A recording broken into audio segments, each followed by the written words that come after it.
అంటే ఆడవాళ్ళందరూ చక్కగా సంఖలో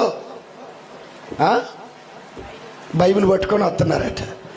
ఆ అరుగు మీద కూర్చున్న ఒక పురుషుడిని అడిగాడట, అయ్యా మరి కూర్చోపోతే గుళ్ళోకి రావచ్చు కదా అంటే, నేను రానండి అన్నట్ట. మొహాన చెప్పాడట.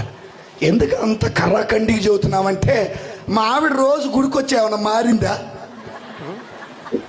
ఏమన్నా మారిందా? ఆదివారం రోజున నీ పూజ అయిపోగానే ఆ మొహం టీవీ కంటి కొట్టుకొని ఉంటుంది. అన్నం పెట్టదు, అన్నం వండదు.